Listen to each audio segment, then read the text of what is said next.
Bonjour à toutes et à tous, bienvenue au Salon du Littoral organisé par Midi Libre, 4e édition de ce salon ici à la Grande Motte qui ouvre ce matin avec cette première conférence consacrée à la réduction des émissions de gaz à effet de serre et la compensation. On va en parler avec l'ensemble de nos invités. Je vous rappelle que cette conférence est en direct sur YouTube et sur l'ensemble des supports de Midi Libre, de l'Indépendant et de la Dépêche du Midi. Les titres du groupe La Dépêche du Midi, l'ensemble des équipes sont mobilisées pour vous faire vivre ce rendez-vous pendant 2 jours, ce salon consacré donc au littoral et aux enjeux méditerranéens. Je vous rappelle également que vous pourrez poser des questions à l'ensemble de nos invités au cours de cette conférence avec des enjeux qui sont majeurs, vous allez le voir tout au long de cette rencontre. Alors 4 invités pour cette conférence,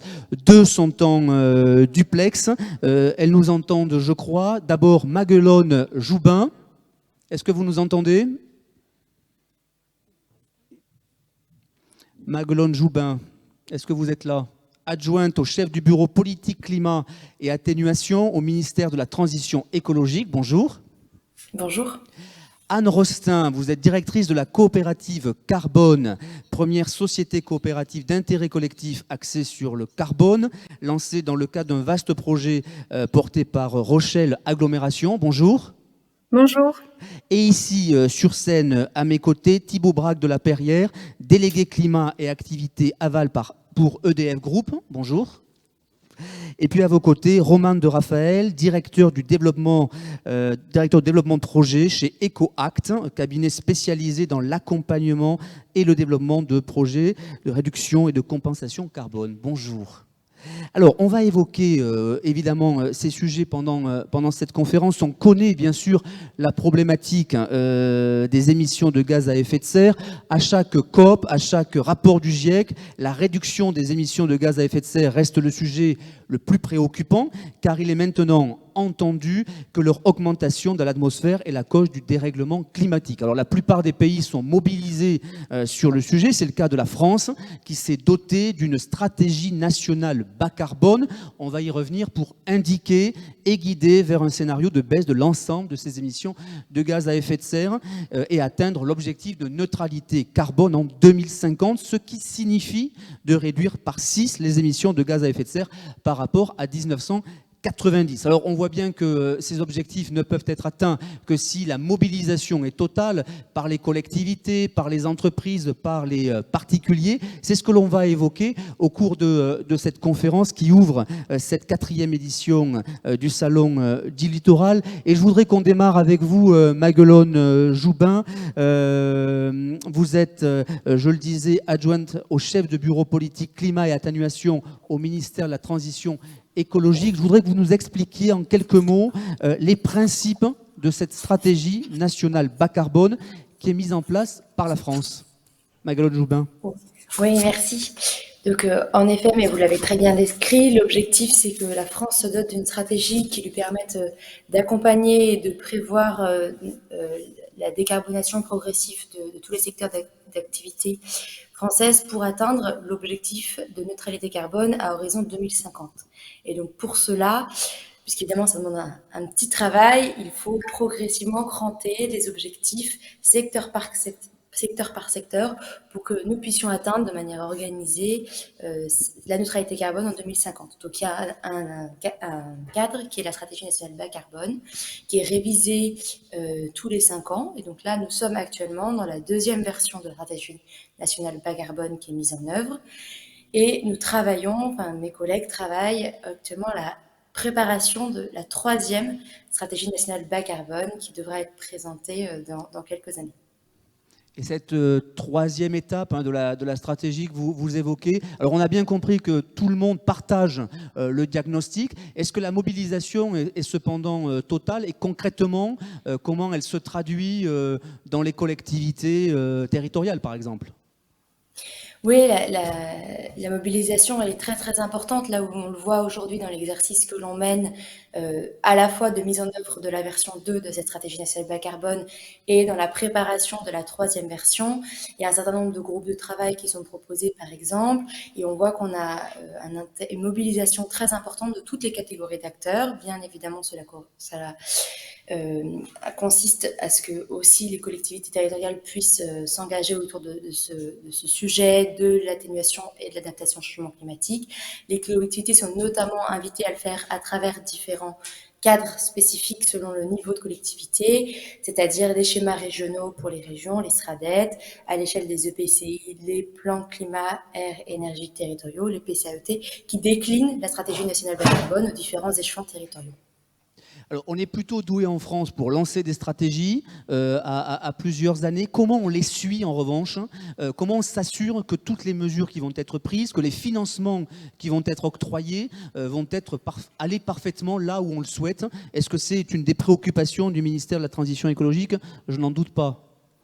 Oui, tout à fait, bien sûr. Évidemment, on a annuellement des inventaires de gaz à effet de serre qui sont réalisés pour s'assurer qu'on est sur la bonne trajectoire et pour regarder secteur par secteur d'activité les émissions et le niveau de ces émissions et de vérifier qu'on est sur la bonne trajectoire et le cas échéant, déployer de nouvelles politiques publiques ou compléter des politiques existantes pour s'assurer qu'on soit sur cette bonne trajectoire d'objectif de neutralité carbone 2050.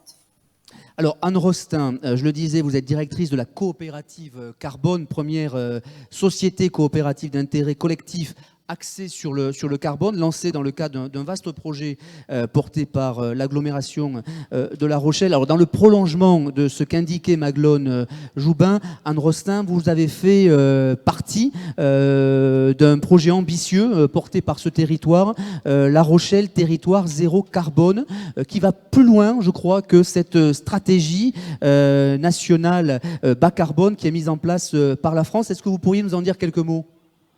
Oui, tout à fait. En fait, on a calqué finalement ce qui a été mis en place dans le cadre de la stratégie nationale bas carbone à l'échelle de notre territoire. L'objectif était de construire la stratégie de transition du territoire et donc de pouvoir atteindre la neutralité carbone, le zéro émission nette, avec un objectif temporel qu'on a posé à horizon 2040.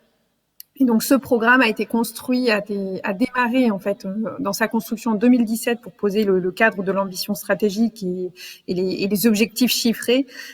Et dans le cadre du plan d'investissement d'avenir et le plan d'action sur l'ensemble des thématiques, bâtiments, mobilité, numérique, énergie, tous les sujets liés à l'environnement et à la captation du carbone aussi, a été validé dans le cadre du plan d'investissement d'avenir en 2019. Ce projet-là, on l'a dit, 2040, donc dans 20 ans, quelles sont les actions qui vont être conduites concrètement? Est-ce qu'il y a déjà d'abord un calendrier précis de mise en œuvre? Est-ce qu'il y a 2-3 axes que vous pouvez nous citer? On parlera bien sûr de compensation carbone tout au long de cette conférence avec vous, mais est-ce que déjà autour de l'agriculture, j'imagine, le transport, le tourisme durable, il y a des sujets concrets dont vous pouvez nous parler sur ce projet ambitieux qu'il est, on le voit bien?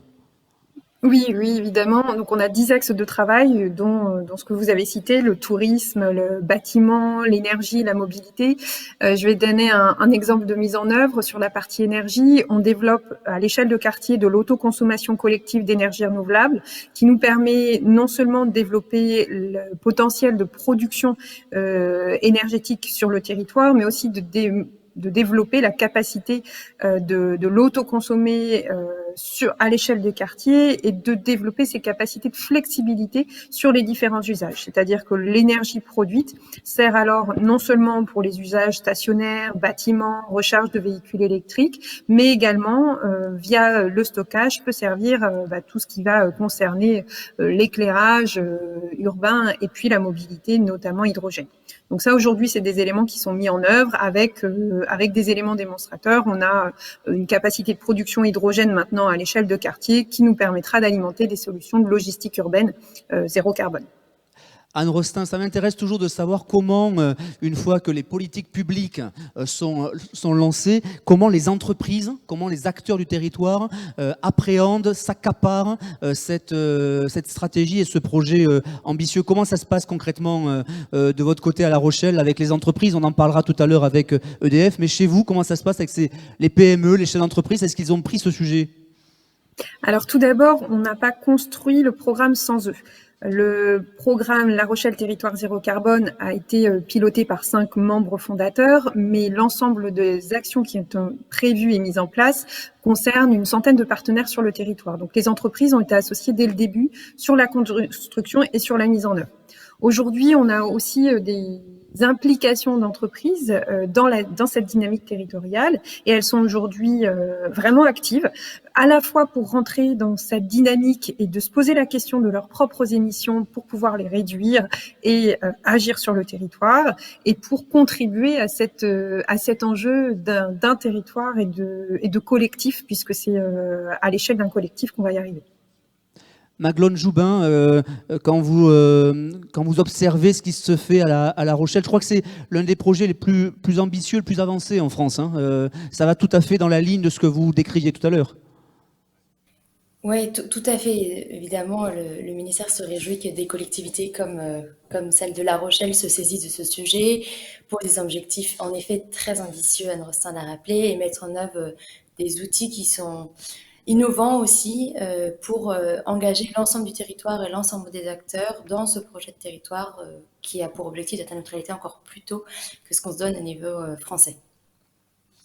Alors Thibaut Braque de la Perrière, vous êtes délégué climat et activité aval pour EDF Group. On l'a dit, chaque acteur doit prendre part à ce combat et on voit de plus en plus d'entreprises s'impliquer et s'engager dans des actions de réduction des émissions de gaz à effet de serre. C'est le cas au sein de l'entreprise EDF. Et je voudrais que vous puissiez nous dire comment ça se passe concrètement et quelles sont les actions qui ont été conduites au sein de votre entreprise qu'on connaît tous. Oui, bien sûr. Donc, j'appartiens à la direction développement durable du groupe EDF et l'un de nos rôles, c'est d'accompagner déjà la mise en œuvre de notre raison d'être. Et notre raison d'être, elle est tout à fait en ligne avec ce qui vient d'être évoqué, puisqu'elle dit ceci, c'est de construire un avenir énergétique neutre en CO2, conciliant préservation de la planète, bien-être et développement grâce à l'électricité et à des solutions et services innovants. Voilà, donc chaque mot compte. Donc c'est un document contraignant, cette raison d'être, qui oriente toute notre stratégie. Donc nous avons bien sûr différents engagements, indicateurs qui nous permettent de mesurer les progrès par rapport à cela pour, comme on le dit, transformer cette raison d'être en raison de faire. Et également bien sûr mesurer nos progrès dans cette direction. Donc si je résume en quelques mots, je vais plutôt me concentrer sur la partie bien sûr neutralité carbone, qui est le thème de cette conférence.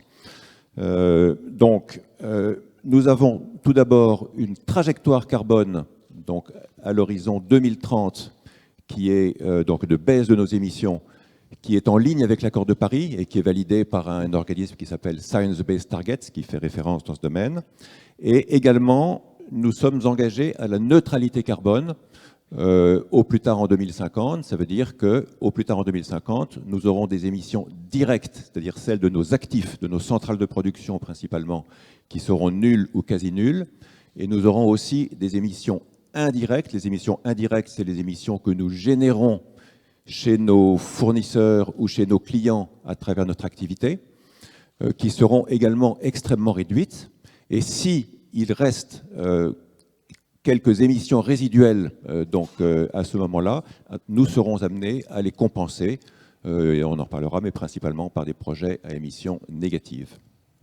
Alors vous êtes aussi, il faut le rappeler, au cœur des dynamiques mises en œuvre par vos clients. C'est important, il y a quantité de projets qui sont portés. Vous pouvez nous en dire un petit mot peut-être sur les développements des pompes à chaleur, l'usage de l'hydrogène. Ce sont des sujets tout aussi importants dans le cadre de ce que vous conduisez. Oui, tout à fait. Donc, alors effectivement, donc je l'ai dit, nous visons effectivement à produire et à vendre donc une électricité qui est extrêmement décarbonée. Donc l'électricité décarbonée, c'est celle qui est produite par le nucléaire, l'hydraulique, le renouvelable, éolien et solaire. Pour fixer les idées, donc nous avons une électricité qui émet je ne vais pas donner beaucoup de chiffres, mais en France, c'est 10 grammes par kilowattheure produit. 10 grammes, c'est 27 fois moins que la moyenne européenne. Et ceci veut dire que grâce à cette électricité qui est très décarbonée, nous pouvons contribuer à décarboner l'économie, à décarboner nos clients. Voilà. Et donc notre objectif est de, effectivement, déplacer les usages fossiles, et c'est un levier majeur pour décarboner l'économie, c'est de remplacer les usages fossiles, donc les usages du gaz, du charbon dans certains domaines, de l'essence, du fioul, par l'électricité décarbonée. Alors, un petit mot, Thibaut Braque de la Perrière, vous faites partie du conseil d'administration de l'association Bas Carbone. Est-ce que vous pouvez nous en dire quelques mots? Parce que ça me permettra d'ailleurs de faire la transition avec d'autres projets qui sont conduits et donner ainsi la parole ensuite à Romain de Raphaël, peut-être sur cette association. Oui, bien sûr. Donc, un des points qui est très important quand on développe une stratégie climat, c'est déjà d'être capable de bien mesurer ses émissions. Et l'association Bilan Carbone, donc effectivement, existe depuis 2011 et c'est elle qui porte le Bilan Carbone Plus, donc, qui est en fait un outil extrêmement utile pour les entreprises pour mesurer leurs émissions et sur cette base construire leur stratégie de décarbonation. Et donc mais c'est aussi beaucoup plus que ça, c'est un centre de ressources, c'est un centre d'échange d'expertise. C'est un centre de partage de bonnes pratiques qui est destiné à tous les acteurs de la transition énergétique, que ce soit les entreprises, les collectivités et aussi les citoyens. Par exemple, au-delà du bilan carbone, l'association Bilan Carbone a aussi développé l'application Nos Gestes Climat avec l'ADEME qui permet à tous les citoyens de mesurer leurs émissions. Et puis c'est aussi un réseau de 400 entreprises et collectivités qui se soucient de la réduction de leurs émissions. Alors, Romain de Raphaël, je le disais tout à l'heure, vous êtes le directeur développement de projets au sein de EcoAct, cabinet spécialisé dans l'accompagnement de projets de réduction et de compensation carbone. Peut-être avant de savoir comment et dans quelle mesure réduire, il faut savoir combien de tonnes de CO2 nous avons et où on les émet finalement. Est-ce que vous pouvez nous donner quelques éléments chiffrés peut-être sur cette réduction? Comment vous jouez-vous un rôle dans cette stratégie qui est portée et qui a été décrite par nos différents témoins? Ne touchez pas au micro, tout va fonctionner. Ah, est-ce que la technique, on me dit? Non, alors attendez, prenez votre micro, hop, allez-y. Donc oui, tout à fait. EcoAct est un cabinet de conseil donc de 300 personnes dans le monde. Ouais. Qui travaille à l'accompagnement des stratégies de réduction et de gestion des risques climat aussi, des entreprises et des collectivités publiques.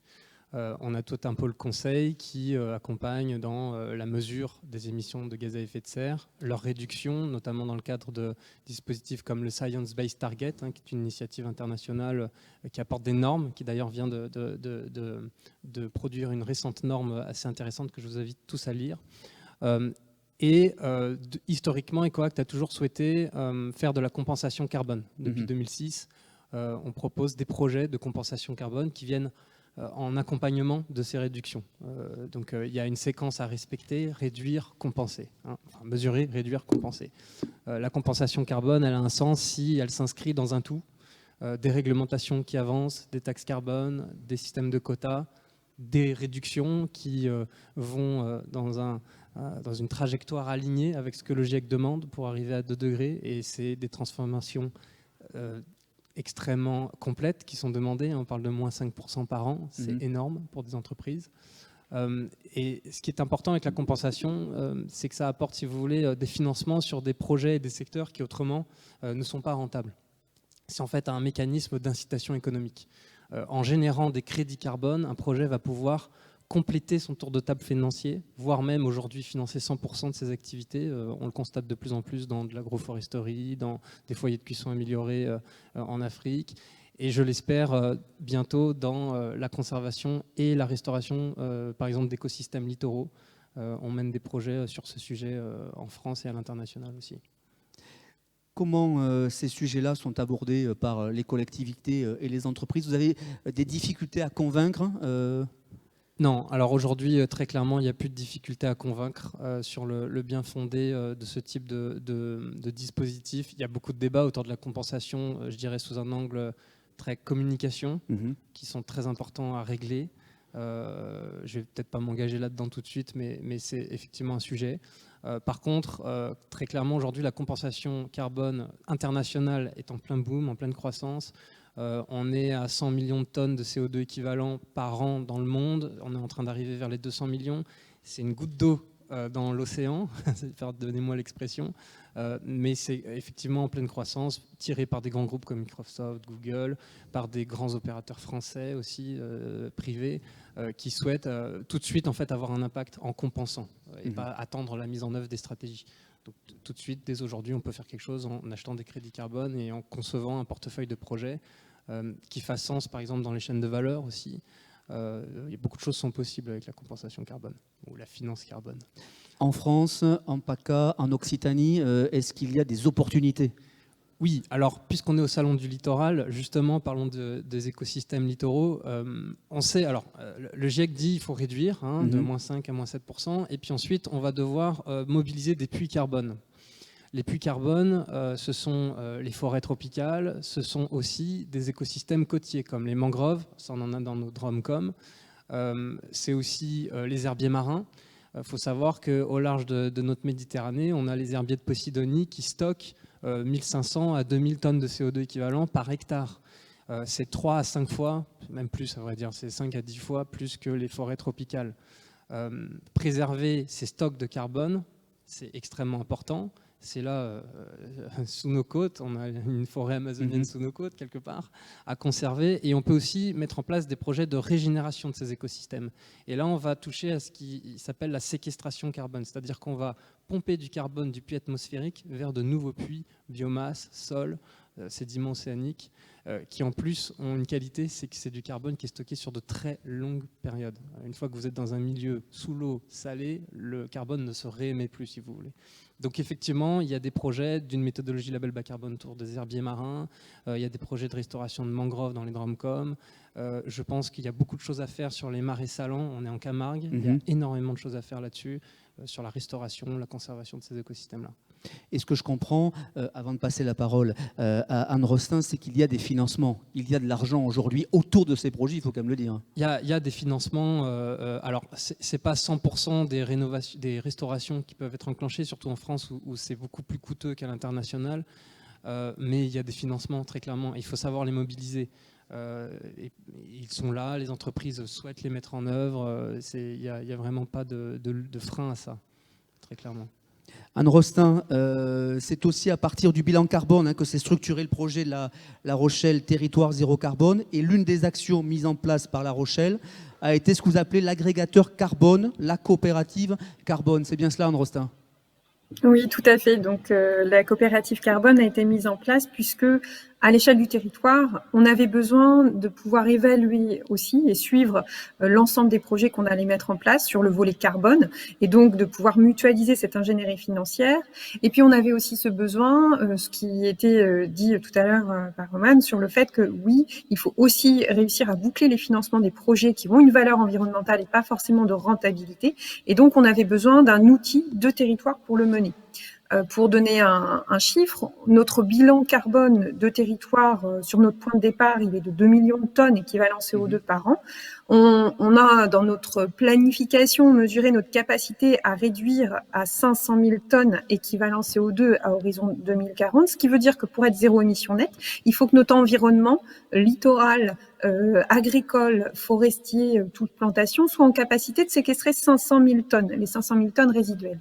Et donc, on a besoin, pour ça, de pouvoir avoir un outil de compensation carbone local qui nous permette de générer ces puits de carbone. Et il faut aussi savoir qu'ils mettent du temps à pouvoir se générer. Donc, d'où la coopérative carbone, qui accompagne à la réduction d'émissions, en premier lieu l'ensemble des organisations, et qui propose de la compensation carbone locale. Maglone Joubin, vous pourriez nous parler, dans le prolongement de ce label bas carbone qui a été lancé sur le territoire français. On a eu beaucoup de questions en préparant ce salon du littoral et en préparant cette conférence. Comment et qui peut l'utiliser ? Oui, peut-être mais pour reboucler avec ce qui vient d'être dit, le label bas carbone qui a été une initiative créée par le ministère de la Transition écologique en 2018 est vraiment un outil de mise en œuvre de la stratégie nationale bas carbone. Oui. L'objectif, et ça a été dit précédemment, c'est de se dire pour accompagner et pour atteindre la neutralité carbone 2050, il faut faire émerger des projets sur le territoire qui vont permettre de réduire les émissions de gaz à effet de serre et de séquestrer du carbone. Or, ces projets, ils sont coûteux. Donc, comment est-ce qu'on essaye de trouver des financements pour ces projets qui sont coûteux, mais par contre, qui sont vertueux et qui participent de notre atteinte de la neutralité carbone. Et donc, c'est dans ce cadre-là que le ministère a souhaité créer un dispositif qui s'appelle le label bas carbone. Et donc, pour répondre à cet enjeu, ce que le ministère fait, c'est de certifier des projets qui séquestrent du carbone ou qui diminuent leurs émissions de gaz à effet de serre. Et ensuite, fort de cette certification, de ce label bas carbone, les porteurs de projets vont pouvoir aller chercher des financements auprès de diverses structures, des particuliers, des collectivités, des administrations, des citoyens, etc. Ces financeurs, ils vont s'engager dans ce dispositif pour plusieurs raisons, soit tout simplement pour apporter leur pierre à l'édifice, pour contribuer aux objectifs climatiques français, soit pour aller compenser volontairement une partie de leurs émissions, ça a été dit, pour avoir vraiment un impact, notamment peut-être pour certains dans leur chaîne de valeur, voire sur d'autres secteurs d'activité, pour accompagner la transition. Et donc, il y a évidemment plusieurs façons de se mobiliser dans ce dispositif. L'exemple de La Rochelle est un bon exemple. On peut monter des projets, on peut être financeur de projets, on peut aussi participer à l'élaboration de méthodologies qui vont permettre de déterminer comment est-ce qu'on va comptabiliser proprement les réductions d'émissions des projets. Voilà, tout un tas de rôles qui se dessinent et que des structures diverses peuvent endosser. Alors, par exemple, sur les méthodologies, il y en a quelques-unes en lien avec les terres agricoles et les forêts, hein, c'est ça qui sont conduites, hein ? Et donc, à ce jour, on a 146 projets qui ont été labellisés par le ministère depuis 3 ans. Et ces 146 projets, ils s'adossent à des méthodologies de calcul qui ont été rédigées et approuvées auparavant. Et donc, aujourd'hui, on a 11 méthodes qui ont été approuvées, 3 dans le secteur forestier, 6 dans le secteur agricole, 1 dans le secteur du bâtiment et 1 dans le secteur du transport. Évidemment, c'est pas suffisant parce qu'il y a beaucoup d'autres secteurs qui nécessitent d'être couverts. Et donc, c'est dans ce cadre-là que notamment EcoAct travaille à la rédaction de nouvelles méthodes pour aller couvrir d'autres secteurs que peuvent être certains espaces naturels, notamment il a cité les mangroves ou les herbiers marins, qui sont des types de projets de restauration ou de préservation de ces écosystèmes qui peuvent être intéressants pour séquestrer du carbone notamment, et donc pour compenser une partie de nos émissions. L'objectif du label bas carbone, c'est compenser 1 million, c'est ça, 1 million de tonnes de CO2, hein, c'est bien cela, Maglone ? Alors, c'est une première étape. On souhaite aller bien au-delà. Ouais. Exactement. Aujourd'hui, on a à peu près l'équivalent de 370 000 tonnes qui sont potentiellement en cours d'être labellisées. Et ensuite, donc la ministre a annoncé fin août, c'est à ce chiffre-là, je pense que vous faites référence, un premier objectif d'engagement de financement, en effet, de l'ordre de 1 million de tonnes d'ici la fin de l'année, pour qu'on ait des financeurs qui puissent s'engager à venir financer des projets pour rassurer des porteurs de projets qui pourraient ensuite venir développer leurs projets. Et l'objectif à terme, c'est d'atteindre des millions de tonnes, des dizaines de millions de tonnes dans les années à venir, pour qu'on puisse vraiment avoir un impact significatif sur nos émissions de gaz à effet de serre et sur la séquestration de carbone. Romane de Raphaël, ce chiffre de 1 million, alors qui est une première étape, comme le disait Maglone, c'est suffisant, optimiste, réaliste? Quel est votre point de vue? C'est une très bonne nouvelle que le ministère structure la demande quelque part. Effectivement, ça va rassurer des porteurs de projets en France qui vont savoir qu'il y a une demande effectivement assez transparente et ça va faire générer des projets. Après, comme ce qui vient d'être dit, c'est une étape. Très clairement, 1 million de tonnes, c'est pas suffisant. La transition écologique nécessite bien plus. Pour mettre en perspective, je crois que l'année dernière, EcoAct a compensé pour 15 millions de tonnes de CO2 équivalent. Alors avec beaucoup de projets internationaux, donc c'est une très bonne nouvelle de voir que ça se développe en France. Et je suis certain que le label bas carbone va faire bien mieux suite à ce premier palier. C'est des croissances qui sont exponentielles, hein, donc 1 million de tonnes, ça va être une première étape, et puis très vite, ça va aller vers 10, 20, etc. La vraie question, ça va être l'organisation des méthodologies, l'organisation des parties prenantes autour de ces projets-là, structurer la demande, structurer l'offre et accélérer tout ça. Et donc travailler sur la durée, parce que c'est ça la réalité quand même, qu'il faut rappeler ce matin. Un projet de restauration d'écosystème, c'est 30 ans. La durée de crédit carbone et la durée de suivi de ces projets-là. Sinon, ça n'a pas de sens. Et effectivement, un arbre, pour pousser, il lui faut 30, 40, 50 ans. Et c'est sur cette période-là qu'il va stocker du carbone et qu'on va pouvoir compter le carbone. Donc effectivement, c'est du long terme. Et c'est là où parfois il y a des débats assez intéressants avec des collectivités publiques dont les élus ne sont pas sur ces temporalités-là. Mais justement, le fait de pouvoir financer dès aujourd'hui, sur la base de ces futurs revenus des projets, permet enfin j'ai le terme en anglais, mais d'accélérer le financement de ces projets-là et de la transition écologique. Ouais. Anne Rostin, c'est vrai que Romane de Raphaël a raison, la question de la temporalité, elle joue dans ce dossier quand même. Laisser du temps long, c'est pas évident, à la fois pour les élus et puis pour les citoyens qui voudraient que ça change rapidement. On n'arrête pas de le répéter, matin, midi et soir. Oui, effectivement, on doit réussir à concilier les deux. Et dans tous les cas, les deux sont nécessaires. On a besoin d'avoir une planification long terme avec des effets qu'on pourra mesurer qu'effectivement sur la durée réelle, notamment sur la séquestration carbone des projets. Mais on doit aussi avoir des moyens de mesure, de mise en œuvre et de suivi qui sont sur du court terme. On ne peut pas planifier uniquement à 10 ou 20 ans sur ce qu'on va faire par rapport aux objectifs de réduction. D'où ce qui était cité juste avant, la nécessité d'initier dès maintenant, même lorsqu'on est dans une démarche de réduction d'émissions, la compensation carbone, parce que on sait que ça va mettre du temps et que en attendant, on continue finalement d'additionner sa dette climatique, puisque tout ce qu'on émet et qu'on n'a toujours pas compensé sur le territoire, ça va être une dette qu'on va avoir dans quelques dizaines d'années. Donc on doit mener de front ces deux temporalités, et nous, par rapport au programme, on a des objectifs qui sont fixés à horizon 2027 puis 2030, et on met en place tout un canevas finalement d'indicateurs qui nous permettent vraiment sur du court terme et de manière annuelle de suivre la mise en œuvre de nos actions. Thibaut Braque de la Perrière, comment de votre côté, alors on en a parlé des collectivités, on a parlé de ces projets, on va évidemment y revenir avec les questions de la salle, comment vous accompagnez vos clients pour bien comprendre leurs besoins? Parce que j'imagine que sur ces sujets-là aussi, vous avez beaucoup de demandes, beaucoup de questionnements et beaucoup d'incertitudes aussi de la part de clients dans un moment où il faut accélérer. Alors effectivement, donc nous avons besoin de nous décarboner et nous travaillons également avec nos clients qui ont le même besoin. Donc nous les aidons effectivement donc à évaluer leurs émissions, à évaluer les opportunités de baisse d'émissions, et nous leur proposons des solutions donc en réponse à leurs besoins. Donc par exemple, nous pouvons leur proposer des plans de développement d'électrification de la mobilité.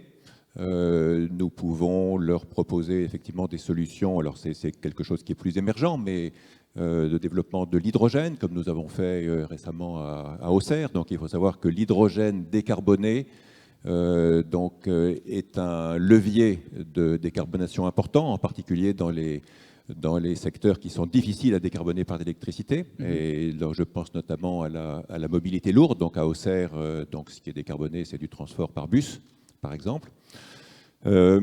Voilà, et puis bon, nous travaillons également avec les clients industriels, et dans les clients industriels, nous travaillons avec eux sur l'électrification de leurs process, par exemple avec des pompes à chaleur à haute température. Et bien sûr, nous travaillons aussi dans l'habitat, et donc dans l'habitat, ça concerne chacun de nous. Donc il y a encore énormément de consommation d'énergie fossile, de gaz par exemple, et quand c'est possible, la pompe à chaleur est une bonne solution, parce que la pompe à chaleur fonctionne à l'électricité, a donc un très bon rendement, et donc elle permet dans de nombreuses situations de décarboner le chauffage des bâtiments. Sur le territoire d'Occitanie, vous pouvez nous parler d'un ou deux projets qui sont conduits? Alors, sur le territoire d'Occitanie, je ne vais pas en parler parce que j'ai des collègues demain qui vont en parler. En fait. Alors donc, je sais voilà, qu'il y a donc, une conférence accompagnement des territoires vertueux, l'exemple des ports à 15h15 demain. Voilà, donc on attendra demain. Mais en tout cas, on peut quand même dire à cette conférence que la région Occitanie est plutôt en pointe sur ces sujets. Absolument, tout à fait. Mais je vais laisser mes collègues demain préciser tout ça. C'est bien joué. Roman de Raphaël, c'est vrai que sur cette... Vous qui êtes entre Aix, c'est ça, et en PACA, vous me disiez tout à l'heure qu'en Occitanie, parce qu'on est en Occitanie ici, au cœur de l'Occitanie, à la Grande Motte, les projets peuvent demain être extrêmement nombreux. Alors techniquement, je vis en Occitanie puisque je suis de l'autre côté du Rhône, à côté d'Avignon, effectivement.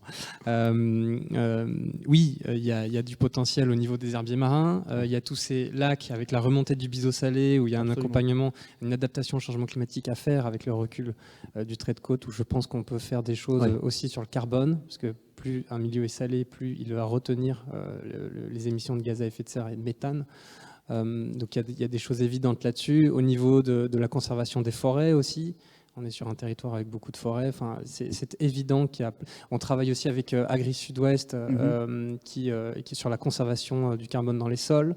Donc il y a plein de choses effectivement à faire en Occitanie, qui est un territoire extrêmement varié et riche en paysages, donc en écosystèmes, donc en manière de mobiliser le carbone sur ces thématiques-là.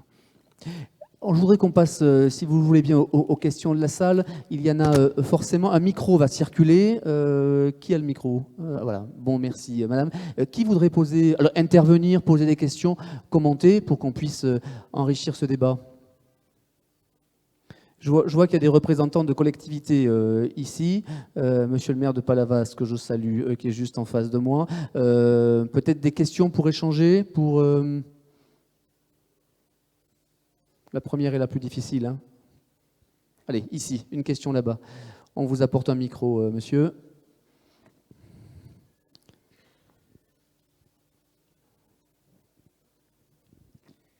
Oui, merci. Merci à vous d'être là. Est-ce que vous pourriez vous lever, s'il vous plaît, pour la caméra, pour qu'on puisse vous voir? Voilà, merci beaucoup, monsieur. Merci d'être là, surtout. Merci.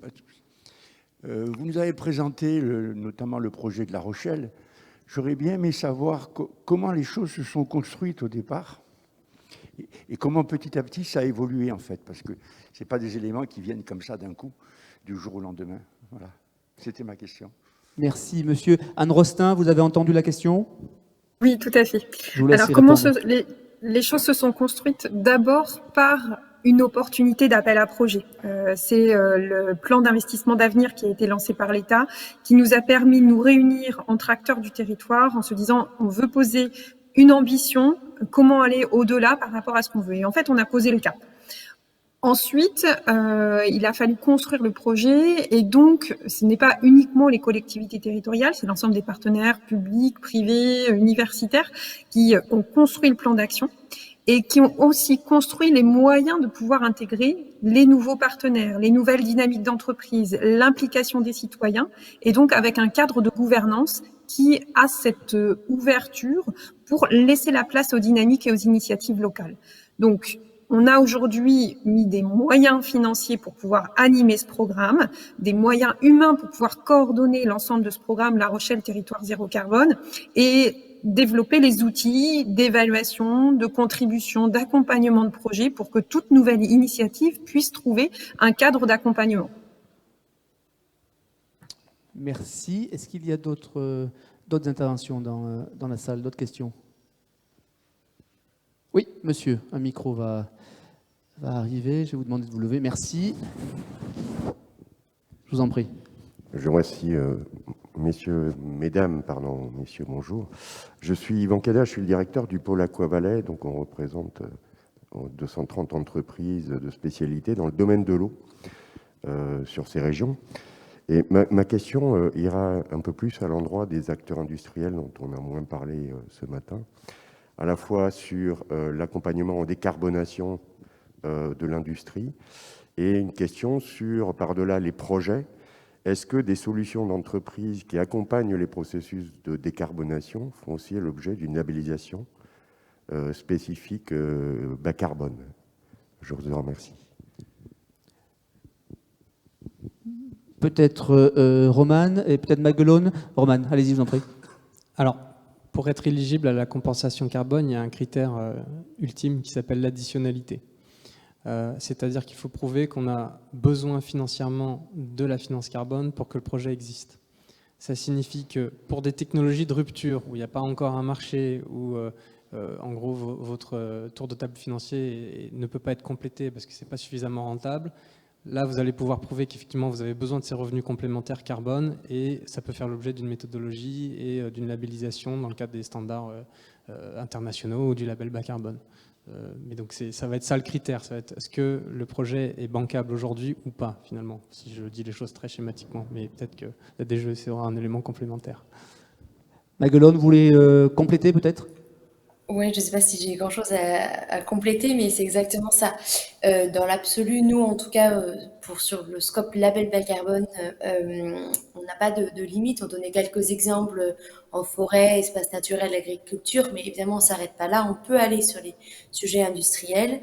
Ce matin, avant la conférence, j'ai sur des sujets de déchets, donc vraiment plutôt industriels. Donc, c'est tout à fait possible d'adresser aussi ces secteurs d'activité-là.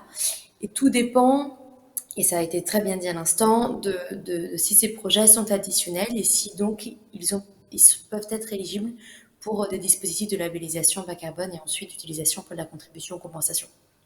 Mais à creuser, tout à fait. Merci Maguelone. D'autres questions, interventions, commentaires?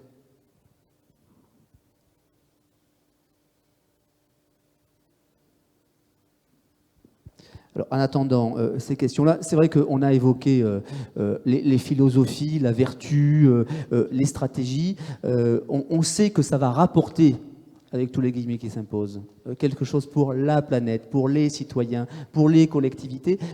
À quel moment on parle de prix du carbone? À quel moment on parle de sujets qui font mal, mais qui sont quand même nécessaires, Romane? Ben maintenant. Vous avez la parole alors. Ouais.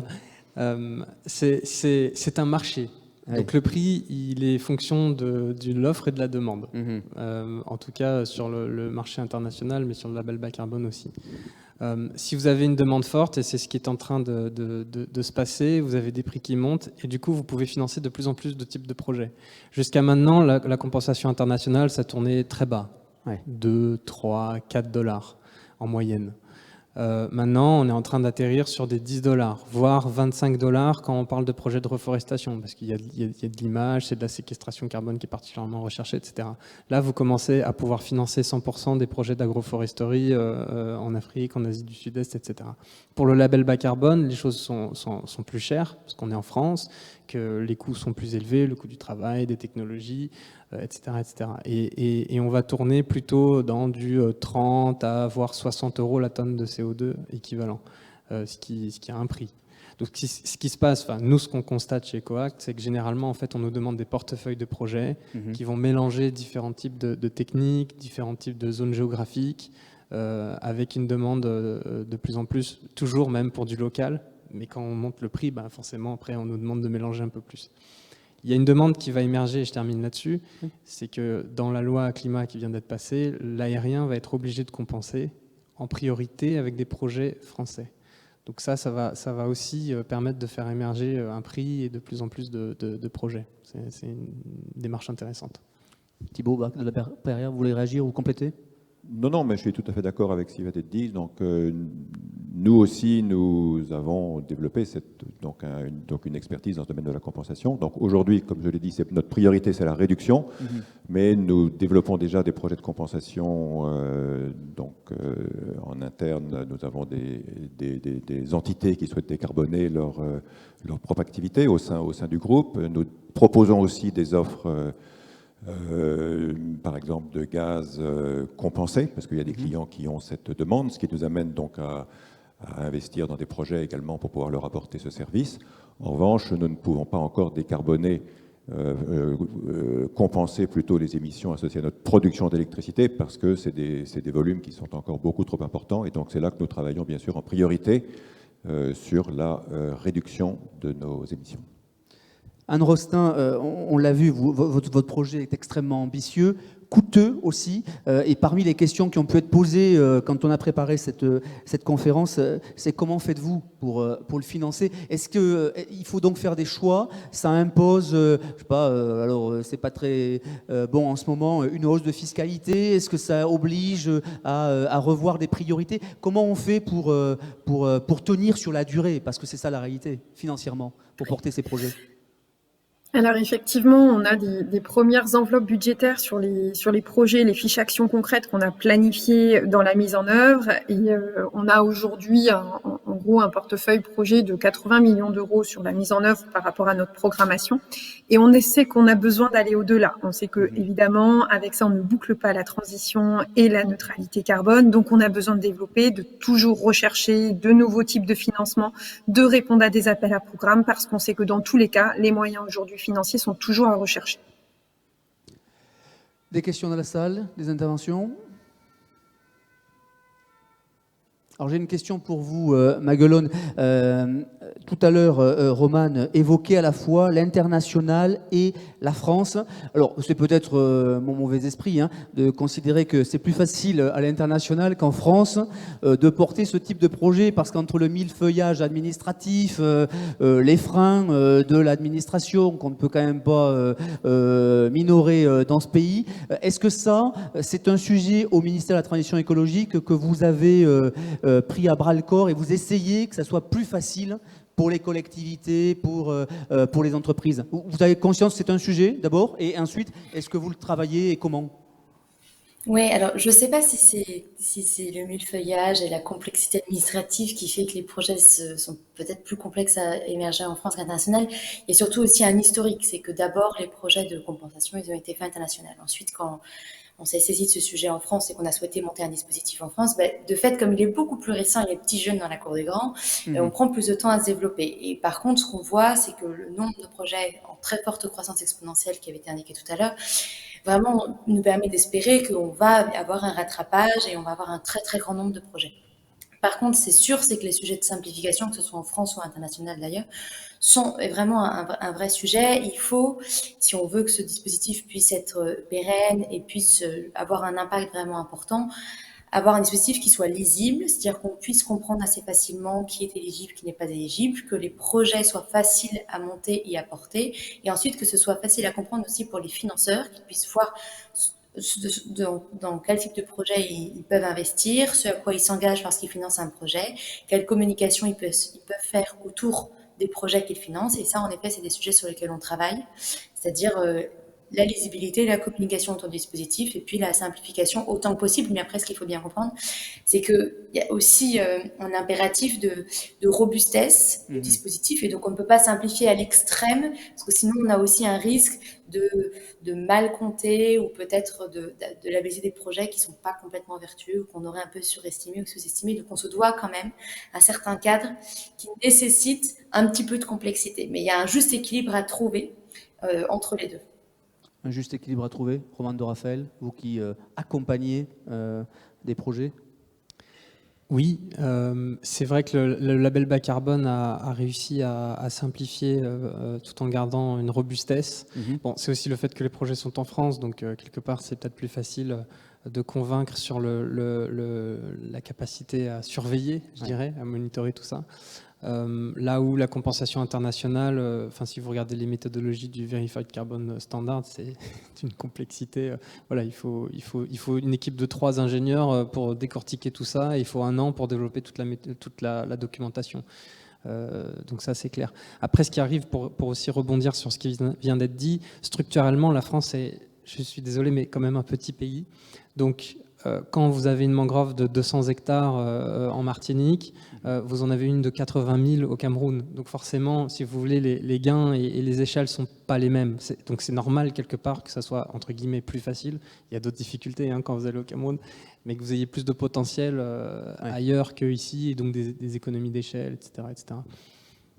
Je voudrais qu'on termine, il nous reste une petite minute ou deux avant la fin de cette conférence, et j'aime bien le faire quand on a une conférence de ce type, sur la projection en termes d'emploi, de formation, de métier autour de ces questions-là. Il y a de jeunes étudiants dans la salle. Beaucoup nous écoutent aussi sur nos supports numériques. Romane, est-ce que par exemple, vous qui êtes au cœur de ces sujets, mais je poserai aussi la question à Maglone parce que le ministère de la Transition écologique, évidemment, travaille avec tous les autres ministères sur ces questions-là. Est-ce qu'on a aujourd'hui un potentiel autour de ces questions d'emploi, de formation, de métier? Est-ce que ça émerge aussi? Oui, quand j'ai commencé il y a 10 ans dans le climat, on me prenait pour un fou de prendre la filière développement durable. Maintenant, clairement, je suis content d'avoir fait ce choix-là en termes de carrière, etc. J'en profite pour passer un message. S'il y a des gens qui sont formés aux écosystèmes côtiers et que ça intéresse, n'hésitez pas à envoyer un CV parce que mon équipe double. Donc on recherche beaucoup de monde. C'est pas facile de trouver des gens compétents sur la gestion des écosystèmes, sur l'agriculture, sur le carbone dans la forêt, sur l'énergie aussi finalement. Et il y a clairement un futur assez clair sur le nombre d'emplois qualifiés, de mieux en mieux payés, je pense, dans ces secteurs-là, très clairement. C'est aussi bien de passer en effet ce message lors de ces conférences. Maglone Joubin, vous le confirmez aussi, un travail collectif avec l'ensemble des ministères pour qu'on puisse aussi offrir et ouvrir des perspectives d'emploi, de métier aux jeunes. Oui, tout à fait. Bon, je pense qu'on ne pourrait pas être exhaustif dans cette minute de fin, mais il y a évidemment un grand boulevard pour tout un tas de nouveaux métiers sur le secteur enfin, voilà, pour participer à tous ces enjeux climatiques. On n'a peut-être pas beaucoup évoqué, mais il y a des sujets aussi de facilitation dans tout ce qui est mesure et contrôle de l'impact des gaz à effet de serre, tout ce qui va être aussi développement des nouvelles technologies par satellite ou autre pour être capable de regarder en temps réel l'impact des émissions de gaz à effet de serre, le développement de telle ou telle pratique. Donc, il y a des boulevards dans toutes ces technologies-là aussi qui sont à développer. On est preneur, on a besoin de toutes les bonnes idées, de toutes les initiatives qui pourraient monter pour accélérer et faciliter la transition. Et puis, évidemment, on a besoin de toujours plus de monde pour mettre en œuvre les projets concrètement, d'aller planter des forêts, en effet, avoir besoin de ressources agricoles aussi pour accompagner et conseiller dans la transition. Donc tout un tas de champs et de compétences et de métiers qui sont nécessaires pour la transition. Merci beaucoup Maglone Joubin. Je vais remercier Anne Rostin, Thibaut Braque de la Perrière et Romane de Raphaël d'avoir ouvert avec moi ce salon du littoral, 4e édition, le littoral vers le zéro impact. Restez avec nous parce qu'à 10h15, nous inaugurerons officiellement ce salon autour de Jean-Michel Bailey, président du groupe des pêches. Et puis je vous rappelle que pendant ces 2 jours, à la fois mardi et mercredi, ce sont de très nombreuses conférences qui seront organisées à suivre. Et je rappelle d'ailleurs celle conduite demain par EDF, l'accompagnement des territoires vertueux, l'exemple des ports, à 15h15. Je rappelle évidemment l'ensemble des conférences que vous retrouverez dans le supplément piloté par Yannick Philippona, reporter à Midi Libre et spécialiste de ces questions, aujourd'hui dans Midi Libre. Merci à toutes et à tous et très bonne journée.